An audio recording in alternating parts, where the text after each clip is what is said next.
Bank order 2025 করলে Bangladesh bank সংবিধিবদ্ধ প্রতিষ্ঠান থেকে একটা সাংবিধানিক প্রতিষ্ঠানে পরিণত হতো এবং সরকারের যে পলিটিক্যাল খেয়ালখুশি সেই পলিটিক্যাল খেয়ালখুশিতে তারা একটা বাদ সাধতে পারতো, কিন্তু এটা কোনো সরকারই চায় না। তারা এখন ওই গরিবের ঘোড়া রোগের মতো সুশাসন তৈরি করবেন, সেগুলো কোথায়? আমরা তো দেখতে পাচ্ছি আপনারা টাকা ছাপাচ্ছেন সমানে, এবং টাকা ছাপানোর মাধ্যমে আপনাদের ক্রাইসিস, আপনাদের তৈরি করা ক্রাইসিস। এখানে তো আজকে জ্বালানি আমরা কথাই বলতে পারবো না যে কীভাবে জ্বালানি খাতের ক্রাইসিসটা, এটা টোটালি আমি এটা খুব দায়িত্ব নিয়ে বলেছি যে এটা একটা স্ক্যাম।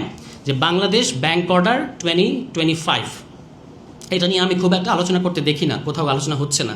যে বাংলাদেশ ব্যাংক অর্ডার 2025, যার মধ্য দিয়ে বাংলাদেশ ব্যাংককে এই ধরনের ক্ষেত্রে, এই যে মার্চ মাসে, শুধুমাত্র মার্চ মাসে সরকার 20,000 কোটি টাকা ছাপিয়েছে। সংসদে গিয়ে 3 জনের ইনপুট নিয়ে প্রধানমন্ত্রী এটুকু বলতে পেরেছিলেন যে না, আমরা টাকা ছাপাবো না। আর অর্থমন্ত্রী পত্রিকায় সাক্ষাৎকার দিয়ে বলেছেন যে না, আমরা অর্থ ছাপানোটা, টাকা ছাপিয়ে করাটা আমাদের পলিসি না, আমরা বিনিয়োগ বান্ধব, অনেক সুন্দর সুন্দর কথা। কিন্তু তারা কিন্তু 20,000 কোটি টাকা ছাপিয়েছে মার্চ মাসে।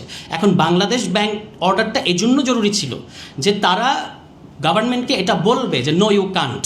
কিন্তু আপনি যদি আপনার অতীত জুনিয়র কলিগকে বাংলাদেশ ব্যাংকে বসান, তাহলে তো সে এটা বলতে পারবে না। ফলে ওই অর্থনীতিতে এটা খুব কমন কথা, যারা ম্যাক্রো ইকোনমিক্সের 101 পড়েছে, যে 1 টাকা আপনি ইনজেক্ট করলেন মানে এটা 5 টাকা তৈরি করবে। ফলে এটা হবে ওই দুধের মধ্যে পানি ঢালার মতো ব্যাপার। মানে আপনার মনে হবে পরিমাণ অনেক বেড়েছে, কিন্তু আসলে পুষ্টিগুণ নাই। তো এই ব্যাংক অর্ডারটা এই জন্য দরকার ছিল যে ব্যাংক অর্ডারটা তারা করলো না। ব্যাংক অর্ডার 2025 করলে বাংলাদেশ ব্যাংক সংবিধিবদ্ধ প্রতিষ্ঠান থেকে একটা সাংবিধানিক প্রতিষ্ঠানে পরিণত হতো এবং সরকারের যে পলিটিক্যাল খেয়ালখুশি সেই পলিটিক্যাল খেয়ালখুশিতে তারা একটা বাদ সাধতে পারতো, কিন্তু এটা কোনো সরকারই চায় না। তারা এখন ওই গরিবের ঘোড়া রোগের মতো তারা আপনার টাকা ছাপিয়ে হচ্ছে ফ্যামিলি কার্ডে বিলাসিতা করবে।